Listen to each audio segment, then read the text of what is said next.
to the forefront because the public needs to know, and they hate, what they absolutely hate is attention on the things that they're doing that are discriminatory to students like you. And I want to just single out you and all of our great leaders. Our Turning Point USA students here deserve a lot of credit for what they have to go through. If you are not currently or actively involved in this chapter of Ohio State, start to get involved. There's strength in numbers. This sends a big statement. It sends a statement to the administration the next time they start to poke around. Like, hey, remember when we had to turn away a couple hundred kids for a conservative event on campus? That gives you all of a sudden a pretty good argument that this is not some sort of fringe ideology. Keep fighting. You are in the minority against the administration. But I will say this, and I say it factually, that from the security here and having this event, Ohio State University has been a lot better to work with than most of the other schools we've had to deal with the last couple of years. So, thank you. With that, we have this next question. Thank you. Hi. Oh, is this good? Oh, sorry.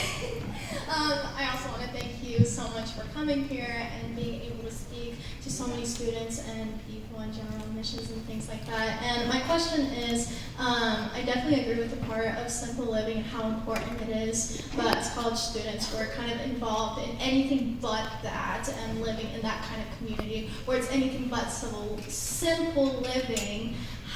What first steps would you recommend students who want to kind of take that approach as their lifestyle? What are like the first steps to do that? The first thing I would say is to start following people. You guys are big on social media. Start following people that do live that simple lifestyle. Like I love following Ballerina Farm. She's one person that I think is amazing, left the city and is pursuing a much more simple life. The second thing that I would say is, I joke when I say an apocalyptic mindset, but I don't really joke when I say that, which is to say, what could you do to support yourself? Get involved in activities outside of the university that make you learn to grow your own food, make you learn to work with your hands, make you understand that plants are medicine, not filling in a prescription over at CVS. You know, I don't give my kids medicine. I'm literally a grandma from the 1940s. I put silver on my kids. It's amazing, and I actually understand what's in my cupboard. I know how to use spices to make people feel better. And this is the kind of stuff they want you to believe is backwards and is woodcraft. No, it's stuff that removes power from them and gives power to you. This is why they speak so badly about it.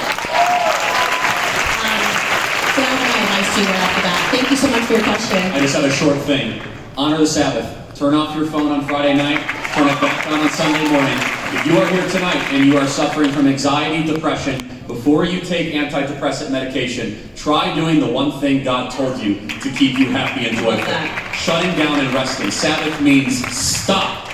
Shabbos means stop in the ancient biblical Hebrew. Before you all of a sudden say, I need to see all these different doctors and all this, try resting for one day. Truly resting. No technology, no TV, no social media. You will be a happier person, I guarantee.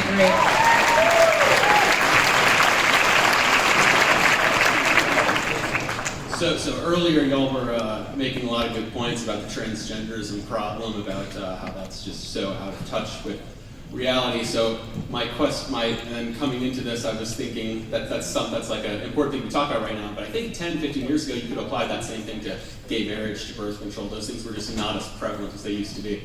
So my question for you is, would you treat those things that have contributed to the sexual degeneracy of our colleges, especially fraternities, things like that, would you treat homosexuality, birth control, etc., with the same severity that you treat transgenderism? When you say treat, do you mean talking about it? Yeah, talking about it, acknowledging it. Yeah, and if anybody follows me, you guys already know what my stance is. First off, on Big Pharma, you're talking about birth control, the culture of sex, and all the things that women are programmed to believe from the time that we're in high school. The lie that was sold, I talked about Thomas Sowell, making people believe that everybody was having sex in high school. That was actually a Planned Parenthood push to get into the classrooms. The majority of people were actually graduating with their virginity before the 1970s, and the Department of Education pushed to make people think that sex was normal and partying and all those things were normal. I speak a lot about abstaining from partying, and I know it seems totally unattainable, and I definitely didn't do it when I was in school, but I talk about the culture of drinking on my podcast. Obviously, we are both Christians, and you are correct that there is an element of, which also explains even how the rates, once we started culturally accepting being gay, that there was this explosion, which is the social contagion element that we're talking about, where people are like, well, I just want to experiment with doing this, and the whole idea of being born gay, well, you can now show that there is a social contagion element, because when you go and you look at other places around the world, it's not the same circumstance. So America is fostering these ideas, and people are making these decisions. These aren't people that they believe that they're their own ideas, they believe that it is who they are, but in reality they're victims of propaganda. And hopefully, I definitely forcefully talk about all of those topics on my podcast. Yeah, I'll just add one thing. Every young girl needs to know that birth control significantly contributes to depression. It is clinically proven. If you don't believe me, look at the multiple peer-reviewed studies published by Dr. Daniel Amen. You can fact-check me. Over many decades, it shows how the pill contributes to the mental health crisis in America. Yeah, I mean, your fertility is a gift. Your school tries to teach you that your fertility is the enemy, that having children is the enemy, that everything is a curse. It is the exact opposite, and I can't even get into. I mean, I could spend an entire night, and maybe I will come back and speak to women about the dangers of birth control. But I'll save it for another day. Thank you so much for your question. Hey. Hi. Thank you for being here tonight. This question is directed to Mr. Kirk. In the Gospel of St. Matthew, our Lord says, "But he that shall scandalize one of these little ones that believeth in me, it were better for him that a millstone should be hanged about his neck, and that he should be drowned in the depth of the sea." So here our Lord is talking about moral actions, inclusive of speech that is contrary to Christian morality and the gospel, and he says it ought to be punished, and at minimum, assigned a social penalty. So we look out today and our society is being degenerated. We're seeing transgenderism, homosexuality, feminism, and other various social evils being promoted, yet conservatives continually promote this idea of free speech, which is directly allowing these things to flourish and is actually normalizing them. So my question is, as someone that takes the Bible very seriously like yourself, why do you not believe the words of our Lord?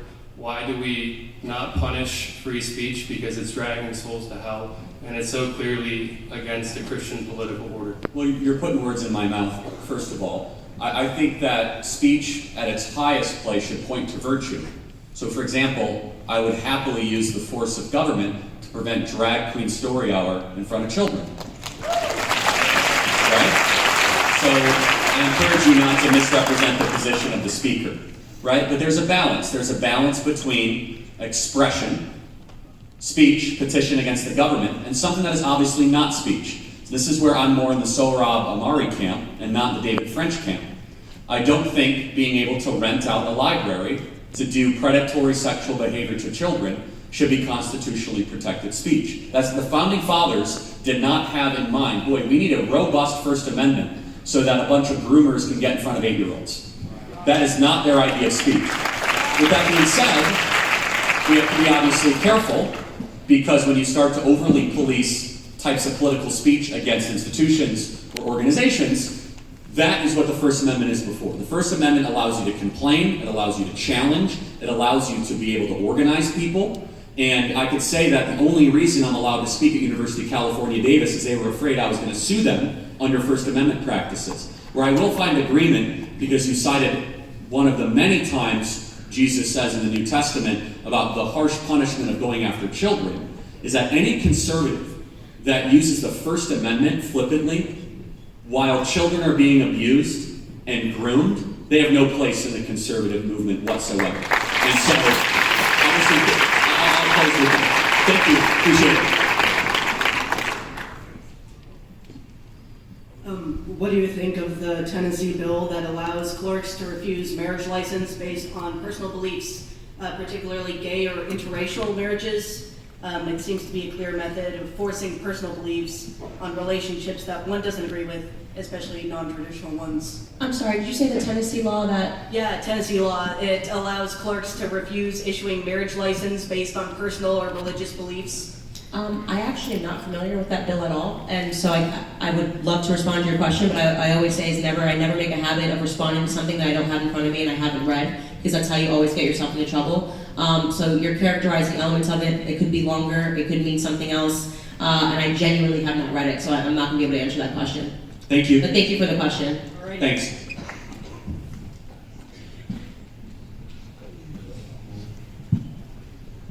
First, nice to meet you, Charlie and Candace. Hey. My question is, recently in East Palestine, or East Palestine, how do you pronounce it? East Palestine? Okay. Well, recently, the train derailment, and liberals aren't doing anything about it. They're not showing support to people, but neither are conservatives. I mean, look at the Trump administration back. They deregulated Norfolk Southern. I think the corporate executives should be in prison for the rest of their lives. Same with George Bush, by the way. He lied about weapons of mass destruction. He should be in prison for the rest of his life as well. Yeah. So should Obama, too. Yeah. Yeah. So, love the spirit, love the candor. Let me challenge you though. The specific can I answer the question? Yeah, thank you. The specific regulation that you cited actually didn't pertain to the train derailment. I do agree, BNSF, Burlington Northern Santa Fe, which actually was not the railway. It was Georgia Pacific. Was it Georgia Pacific? It was Georgia Pacific. But BNSF. Norfolk Southern. Was it? Norfolk Southern. Norfolk Southern. They don't care about the people of East Palestine at all. So, but I wouldn't blame the Trump administration. The specific regulation they passed actually didn't pertain to that. But look, I mean, there's a reason why, and this should make everyone think deeply. Why are your leaders that you send to DC, except for J.D. Vance, who's terrific, by the way, why are your leaders so enthusiastic and so vocal and so heated about making sure Zelensky has his money and not the people of East Palestine, Ohio? When we say America first, we mean it. We mean that if water is getting poisoned or citizens have their air quality put in jeopardy, that should take a higher priority than the needs, wants, and ambitions of a border dispute 5,000 miles away. And so, I find no disagreement. I totally agree with you. I mean, it's atrocious what's happening, and the answer to your question, Charlie, is because they have to launder the money back to themselves. When you send it overseas, it's easier to launder back to yourselves. It is atrocious, and you won't get an argument about us from the perspective that virtually everything the federal government touches turns to trash. That's just why we want to shrink government. We want to shrink power out of DC, and there are criticisms that we could levy against the Democrats and Republicans all day, and a lot of times it really is a uniparty. So you're absolutely correct. Thank you. We got to get to the next question. Thank you.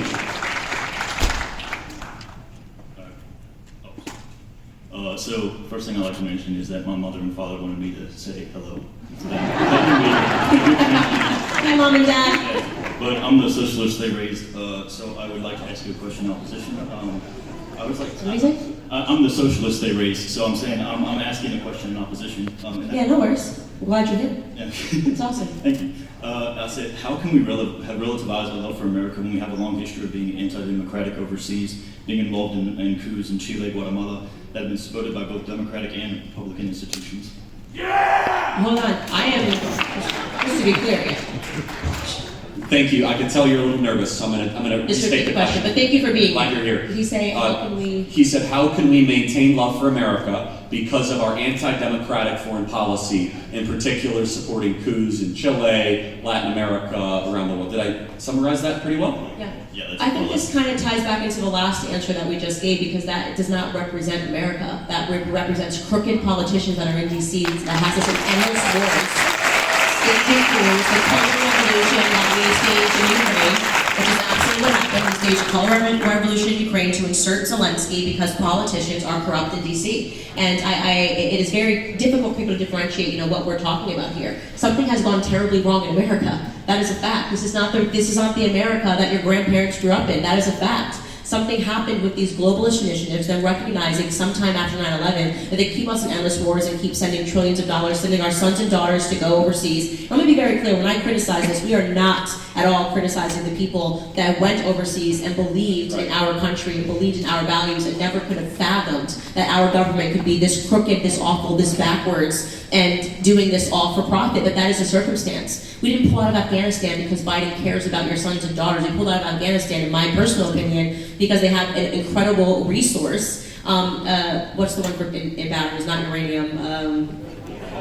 Lithium. Yeah. And they're going to mine it, and this is why they're pushing all of this ESG agenda.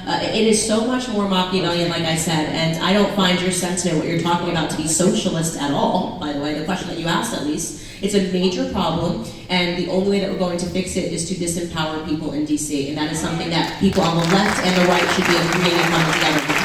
So, can I just ask you a quick question? So, you're a socialist that is worried about some government activity. Do you trust the government? Not at all, no. Then why are you a socialist? Because I understand socialism not as that. I don't understand socialism as being pro. I distrust hierarchies, right? And I think that a socialist, what they want is that they want more democracy. You want the people to be the ones in power. You want now they do say the dictatorship of Guys, be nice, because he really, he's trying to understand it. What I would very much say that you should study what socialism actually, I know what it's sold as, I know what they bill it as, right? I know the bill says it's going to be amazing, people are going to have power. You got to check in with the Venezuelans, maybe as a starting point. Check in with the Cubans who believe in Fidel Castro. Check in over the last 100 years, how many people have died because they sold them a narrative. And what really happened was the government then seized all the power from the people, promised they would redistribute it, but it isn't what happened. The average Venezuelan citizen has lost something like 23 pounds. It kills every single time. So you're probably someone that has a really big heart and you actually believe the government has too much power, and so you believe it when people like AOC say, we're going to fight and we're going to return power to the people. That's not what they're going to do. What she's doing is she's fighting for government to grow until it becomes so insurmountable that you are rendered powerless and the individual is rendered powerless. That's what socialism actually is. Not what's going on. But thank you so much for your question. I really appreciate you being here. Thank you so much. Hi, Charlie. Hi, Candace. Thanks for coming out. Hey. I'm sort of in opposition as well. Charlie brought up the point of neoliberalism and its impact in Ohio, particularly with the issue of, you pointed out immigration as one of the more prominent consequences of neoliberalism and the reforms that happened the time period, let's say around 1990s, 2000s, Yep. coming up to the modern. Bill Clinton signing in the Yes. National Immigration Act in '91. Sure. But I would say one aspect that I believe that you're missing in neoliberalism, which is fundamental to neoliberalism, is deregulation. Deregulation to multinationals, deregulation in labor protection and protections under conditions of the workers. And the extraction of resources in the third world, because most of these companies, because of these neoliberal policies, went overseas. That's where all the jobs went. They went to mostly the third world in China and Mexico, and yet what we see here is not an exact critique of that from the conservative viewpoint, because you guys put a lot of emphasis on deregulation and a lot of support towards it, despite the fact that is what's elemental to neoliberalism and the developments that happened in the last 30 years. So my question would be, from the conservative standpoint, does there have to be a reassessment of how to approach deregulation from a conservative and a capitalist perspective? Yeah, so actually I see it differently. I think that some of our dumb regulation actually encouraged our companies to go overseas. Is that we regulated our small and medium-sized businesses so heavily that when Deloitte showed up and they said, hey, I can make this trinket in mainland China for pennies on a dollar, and meanwhile they have to fight the EPA, the Employment Prevention Agency, and they have to fight the IRS, and they have to fight all these different government agencies. The Leviathan, the fourth branch of government, the bureaucracy, basically made the business owner's decision easier to go overseas. Did they make the right decision? Probably not for the country. They might have made it for their bottom line. Depends on what regulation you're talking about. But remember this, don't paint too broad of a brush, because the biggest pushers of regulation in America are the companies you hate the most. Big companies are the ones that are asking for regulation. I say, well, how is that possible? Because they can afford it. They have the tax firms, they have the in-house counsel, they have the accountants. $200 million a year to Facebook of extra regulation is nothing. But it is something to a competitor to Facebook. It is something to somebody that might want to go up against Facebook. So look, you need some regulation. It needs to be smart, not dumb. But generally, in the last 20 or 30 years, I think that we threw too much government power, too much government scrutiny, too many audits at our entrepreneurs, our small businesses, that actually made re-domiciling and offshoring our jobs too easy. Thank you. For your question. Hi. So my question is, you guys were discussing blue-collar workers and how they have a lot of wisdom, which I certainly agree with. I'm sure they do have a lot of wisdom. However, your guys' perspective more so sounded like they essentially have more wisdom or more knowledge than someone in academia. And my question is, why do you guys believe that blue-collar workers and people in these laborious jobs have more knowledge than someone in academia, and is that rooted, or what? How is that factually rooted? So I guess I would say, rather than saying wisdom, I would say that they have more real-world value and currency than somebody who's writing papers trying to transform the world in the classroom. And I genuinely believe that. I believe that there is more value in learning to work with your hands. There's more value in learning how to raise productive human beings. I hate the fact that women are being sold a bill of lies and being told that we should be competing with men and wanting to run executives of Fortune 500 companies. I believe that we absolutely flourish in our feminine roles, and that the toughest job in the world is being a stay-at-home mom and raising good children. So to me, when we shifted those values and we stopped realizing that these people actually have the most value to society, we watched our social decline begin, and we have essentially been within a managed social decline for the last 60 years, in my opinion. I would add to that, anyone has to take a sociology class or anthropology class here? Yeah, have a kid. You'll learn a lot more about human beings than anything a textbook will teach you. Experience always is going to override it. By the way, I would say you conflated two words, knowledge and wisdom. They're not the same thing. There's a lot of knowledge here at Ohio State University. There's not a lick of wisdom in most of these classrooms. And what is the difference? Very simple. Knowledge is practical.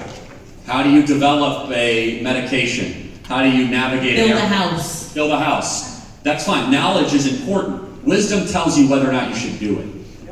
Wisdom is eternal. Wisdom does not change. Wisdom is the knowledge of things that will be true 200 years from now, and they were true 500 years before, because you're dealing with the same raw material. Human beings do not change. We are broken from nature, and it takes effort to create good people. The reason why college campuses are devoid of wisdom is because the beginning of wisdom is the fear of the Lord. Thank you so much. Thank you so much for your question. Next question. Hello, you guys look wonderful tonight. My name's David. Thank you. You look wonderful too. Thank you. My question is, with our founding fathers being lawyers and educated men, is their academia and ideologies just as destructive as those you've discussed? Furthermore, what about Herodotus, Socrates, and Aristotle? Well, no, they were classically educated. Like John Adams spoke fluent Hebrew. The founding fathers believed the Bible was the greatest book ever to exist in the history of the world. The most cited book, secular or otherwise, was not John Locke, it was not Montesquieu, it was not David Hume, it was the book of Deuteronomy in the Federalist Papers and the documents that led up to our founding. The founding fathers, when they put the Liberty Bell, they put Leviticus 25 on it. Leviticus, not Psalms, not Proverbs, not John, Leviticus, okay? These are serious Bible believers that understood the foundational roots of a civilization. How many college professors here would quote Leviticus to their students in a positive way? What does classically trained mean? Herodotus was the founder of history. Socrates invented the classical dialogue and the idea of the pursuit of truth. Classical education believes in three things: goodness, beauty, and virtue. There's something high, and we should aim for it.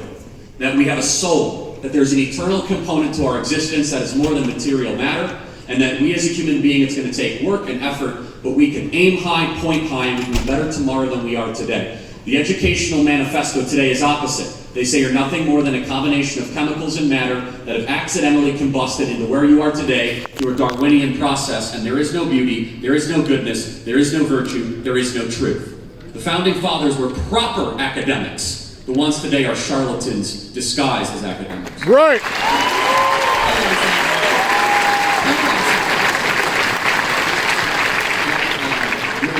Two future U.S. presidents, but Yeah. I want to ask and hear both your point of views, especially towards Candace. But you know how they push the sexual liberation agenda. Sexual what agenda? Sexual liberation agenda. Liberation, yeah. What's your take on a young lady who got pregnant and the man who got her pregnant tells her to abort the baby because he doesn't care for the kid and doesn't know what to be in the kid's life? She has no family, no help, and she wants to focus on school and her career. Is it best for her to get rid of the kid and focus on herself and having a family live down the road? Because if she has that kid, that child's going to be a burden upon her. Yeah, I can repeat it. So I think you're. I think Giving us a scenario of somebody who's pregnant with a kid, but was the this father the doesn't Ohio want it. situation of the young lady that went to Indiana to get the abortion, or are you just talking more generally? You're talking generally. Okay. You're saying that if the kid was born, they would be ill-advantaged. Is that what you're asking? That your end question is, what should they do? Yeah, what should she do? Should she just Like abortion ethics, basically. or have a family? You should absolutely choose life. It's such a scary thing to me to think. And actually, who was it that said? I think it was Ronald Reagan. Everybody who argues for abortion has already been born, right? The many examples, and this is what is so problematic about the argument of people that are pro-choice, is that it ignores all of the people that grew up in broken homes and made something of themselves, people who were adopted, people that grew up in group homes, what they were able to contribute to society. It basically says the argument that unless your life is rosy, unless you have a rosy start, then you don't have a right to life, and your life is not worth living, and that could not be more wrong and more backwards. It's so wrong. I especially, and you guys obviously know a lot about my upbringing, my story is one that I hope serves as an example when people read it of what can happen when you triumph this idea of victimhood, when you realize that you're not a victim, that you are always in the driver's seat of your own life and you can be a victor. Everybody, by the way, has terrible things that happen in their lives. Don't believe that because you see somebody and they grew up and they're super wealthy that they don't have issues, or people that actually, I personally find that the wealthiest kids are the most effed up, personally, what I've seen in my life, right? And for people to not even have the opportunity to try because somebody has sentenced them to death and said your life is not worth living because you don't have a father that loves you or a mother that wants you, it deeply saddens me. It's so backwards. It is so antithetical to everything that we believe as conservatives. We meet a conservative that says, well, I'm a little flimsy on the life stuff. They don't know what it means to be a conservative. Fundamentally, at our core is that we believe in life, right? We believe in life and the right to life. And so, absolutely, in every scenario, I would choose life over and over again. Let me tell you, just as someone who has had a child, your life begins. If you think in a moment while you're pregnant that it may be a burden and you may be fearful, when you have that child, you will realize that life begins when you become a mother or a father. It is the most beautiful, wonderful chapter of anyone's life, no matter how difficult it may be. I do not believe there's a thing as an unwanted child in America. There's 1 million abortions in America every single year, about 3,000 a day. And there's twice as many people than that on the adoption waiting list. So if every single person who had an abortion had that baby and put them up for adoption, they could all be put up and adopted twice over in America. There's no such thing as an unwanted child in America. Thank you. Right.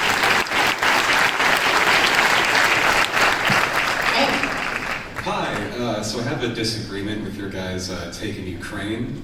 As I understand it, your position is that it's really expensive. We shouldn't be sending all this money, and it's also none of our business, right? I disagree with that because one, I think it's morally right, but also even from a national interest standpoint, right? That money, the Ukrainians have definitely done a lot, but that money has helped them embarrass Russia on a national stage, right? Like before, we believed that they were a big power, and now they've embarrassed themselves. And also, I think that Western solidarity is really important, right? I mean, especially with China eyeing Taiwan, we need to show them internationally that we're a solidified force. They can't just go and take it. We need to show that we can defend it. So we're spending trillions of dollars to embarrass Russia? That's a little bit of embarrassment? Is that what we're trying to do? You think that we should be recycling millions of dollars and having millions of dollars disappear into thin air so that we can say, ooh, look, Vladimir Putin is embarrassed. And if by embarrassed, you mean shaking hands with Xi Jinping, talking about how things are going to change and that the next 100 years are not going to look like the last 100 years, then you are not paying attention to what is going on. We have just pushed Vladimir Putin into the arms of China, right? One of the greatest competitor that we possibly have is China. They're shaking hands. They're openly mocking the West. This has never happened before, right? They think the West is a joke. And why shouldn't they? Look at us, we're having debates about gender. We don't know what a woman is, okay? Hollywood, we think that it's cool to have Zelensky make attendances at the Grammys. It's a joke, it's a complete and utter joke. So no, first and foremost, we talked about national interest. National interest require that it was in our nation or it impacts us. It's not my effing business what happens in the Eastern Corridor while we have real Americans that are suffering today. And if you notice, it's been non-stop wars that we haven't lost. You want to talk about embarrassment? Try leaving billions of dollars of technology in Afghanistan after spending decades fighting. That's embarrassment. That's embarrassment.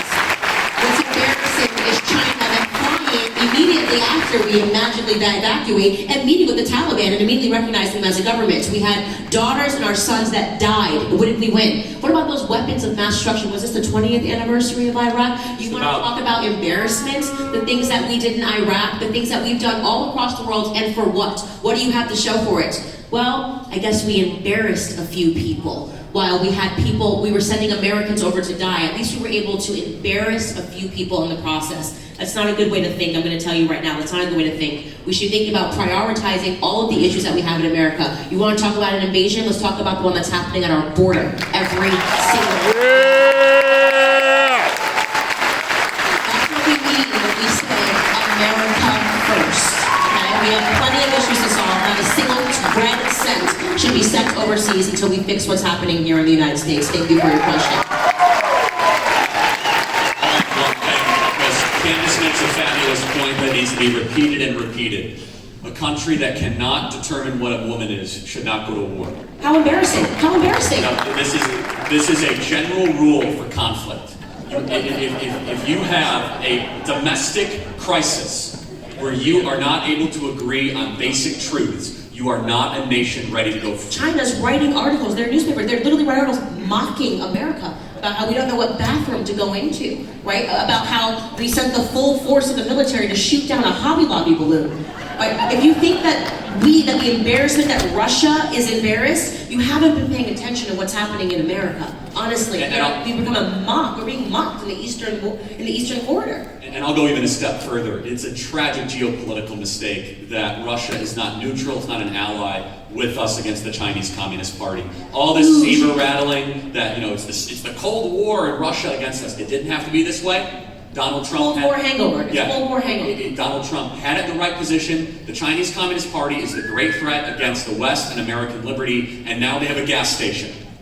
The Chinese Communist Party now has more oil reserves that they know what to do with in a great super alliance that we helped create. Please study the pipelines. Really understand. This is not about scoring points. This is not about writing an article on CNN and Washington Post saying, "Oh, look, we embarrassed." You need to study the map of the pipelines and understand exactly what he is talking about when he is saying the threat of an alliance between Russia and China. They don't care about some points on the board saying, "Oh, look, it's so serious. We are in such a severe state right now." When I say this managed social decline, managed political decline, we are no longer being taken seriously on the world stage. When I watched, I think it was Russia Today, a clip that my executive producers pulled of them openly laughing and mocking the American military, unfathomable even 4 years ago when Trump was in office. Unfathomable. They're openly mocking us. They don't take the West seriously because why should we be taken seriously? We're arguing over bathroom signs over here.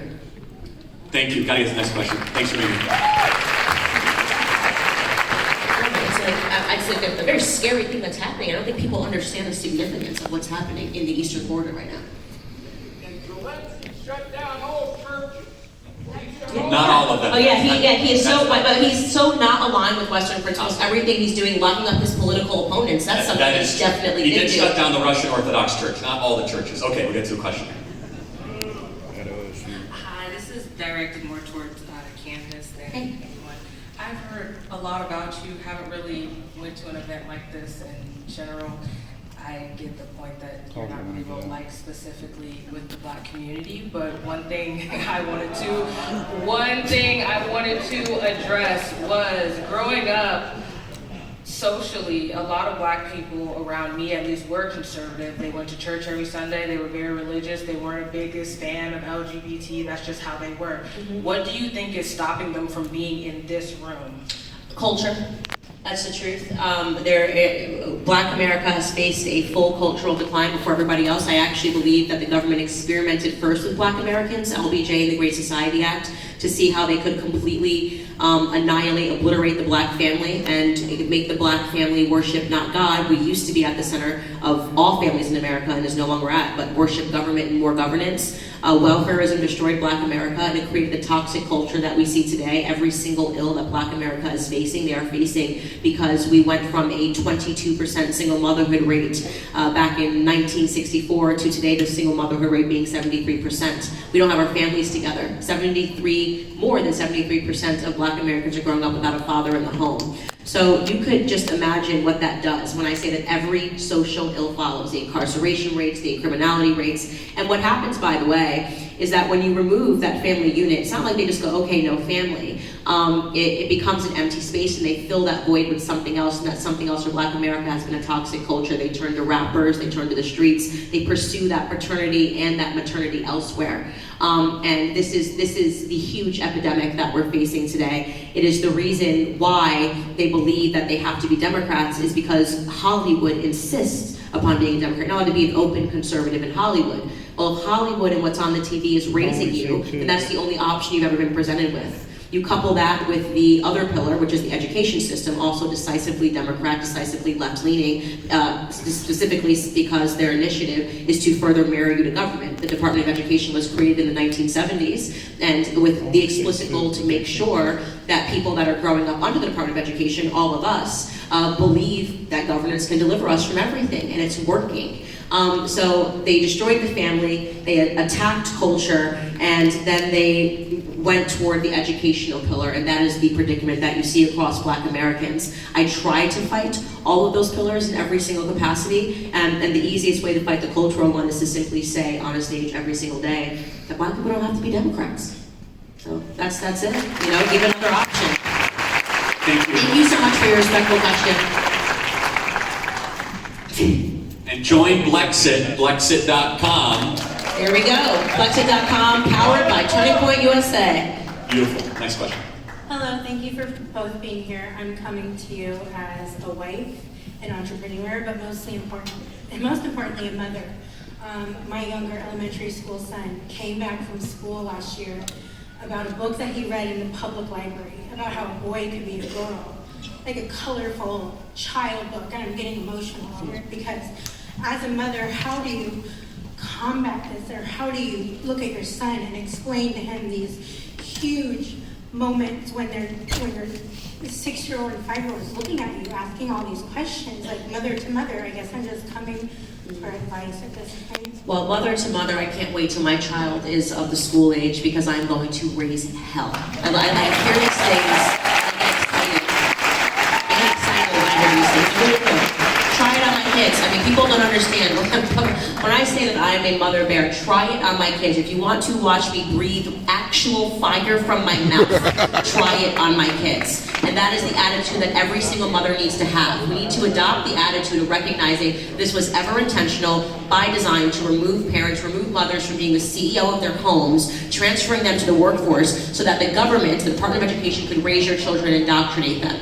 The only way that you're going to reverse that is to fight it head on. They were scared. When mothers began showing up at school board meetings, they didn't know what to do, right? They had never seen it before. Mothers didn't go to school board meetings. What do you mean moms have to work a 9-to-5 job like dad? They don't like that we're starting to pay attention. I quite literally, oh my goodness, when my kids go to school, I'm going to be in that principal's office so much. I'm like, what are we wearing today? What are we wearing for school? Because I'm not going to let it fly a single moment. Again, this is when I am calling upon mothers to act like Karens. It is up to us. Women become the CIA, the FBI. Let you want to find one detail about a guy on Instagram. You know how it is, girls. We'll be like, actually, his sister likes to golf.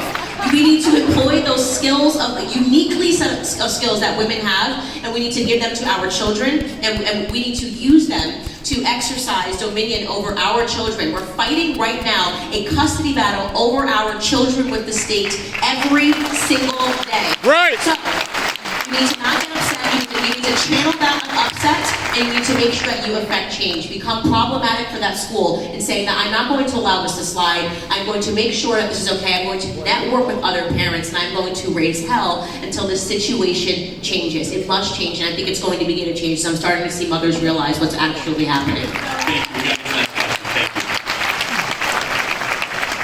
Hi guys, how are you? Hi. So first and foremost, I'd like to say I'd love to meet you guys again later down the line because I'm nervous. I got to go to the bathroom. Always makes it worse, you know? Right. I always make liberals' heads explode. I'm about to make conservatives' heads explode because I'm a gay Christian, you know, and I'd love to debate you guys one day about that. But why I can never be a liberal is because I can never support a socialist and Marxist agenda that's happening in our country. And so my question is, looking upon the midterms, looking upon, you know, Republicans should have really steamrolled Sleepy Joe and his horrible agenda. But in my opinion, we didn't do that. So in your guys' opinion, I would like to say, how do you think Republicans and conservatives should message to a younger base, younger voters, and try to show them the evils of what socialism and Marxism truly is? Thank you. So I don't want to debate you, but I want to encourage you, because you believe in Jesus Christ as your Lord and Savior, right? Okay.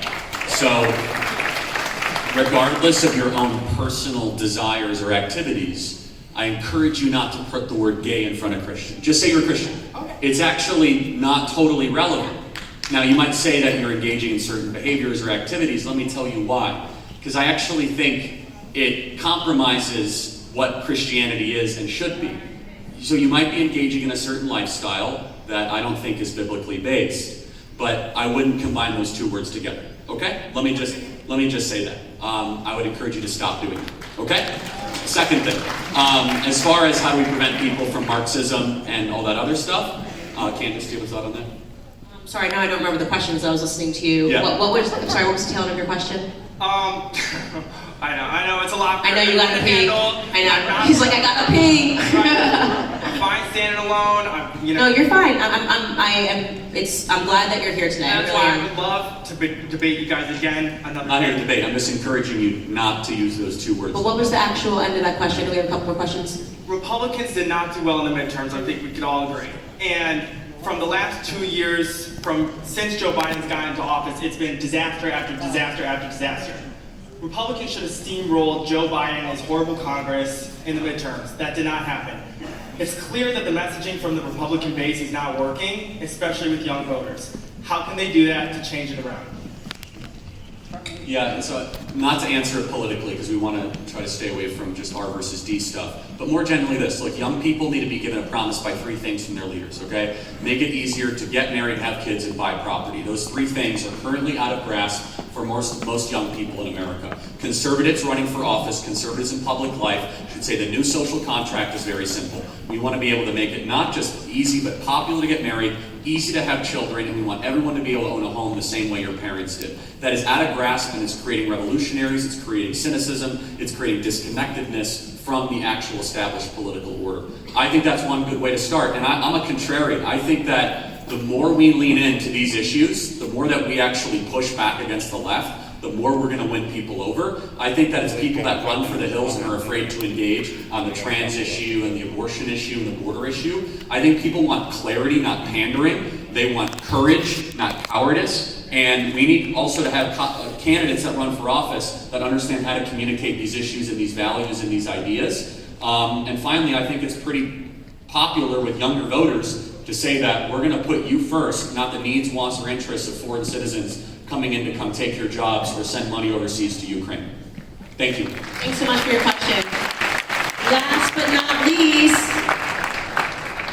Hi, this is more for Candace. I've been listening to you and Ben Shapiro specifically for at least 3 years, and you guys have inspired me and just really enlightened me about a lot of things, and that segues me into my question. I am actually a sophomore in high school. Wow, well, first off, a round of applause here. I think you just made my night. That's very encouraging. Thank you. So I'm in the thicket of the indoctrination, and I see it firsthand. And a lot of times people talk about what is happening and what they're saying, but I guess my question to you is, how would you combat them? So it's very tricky. You know, we get tons of requests, and people are always like, "Oh, there needs to be a turning point present in high school." There can't be a turning point present really fully in high school, or blessed present in high school, because high schools, unfortunately, minors are in high school.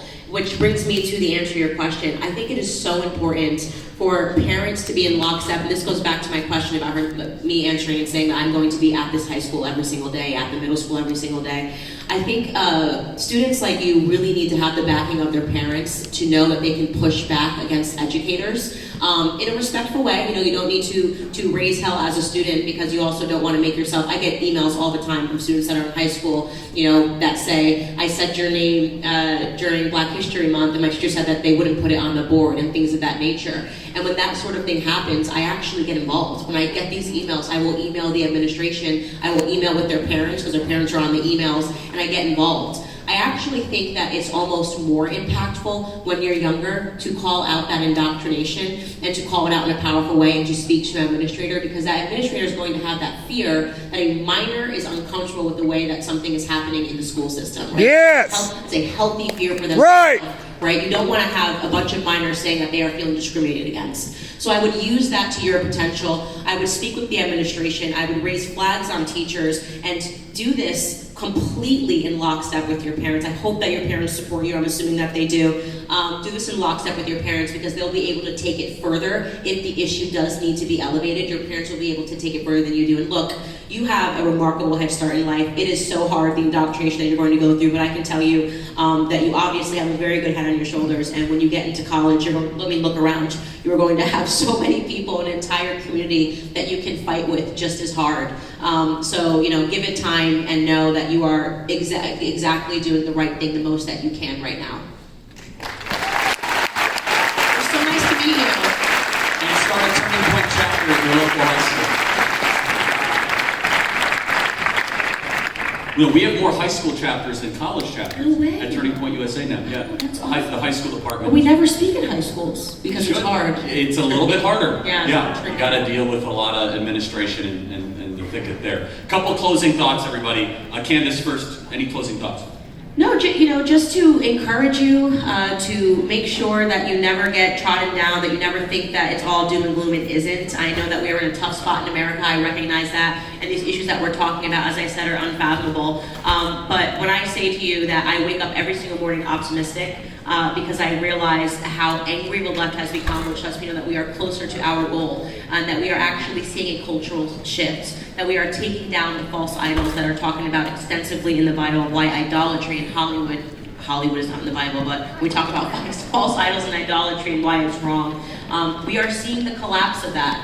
And so when we ever do an event, I always want people to walk out. I want them to feel optimistic, that wholesomeness is making a return, that holiness is making a return, and that it's thanks to all the people in this room. And I feel remarkably blessed that I've been able to do what I've been doing for the last 7 years. And it's thanks to every single person in this room that has supported me. So from the bottom of my heart, thank you for allowing me to be here.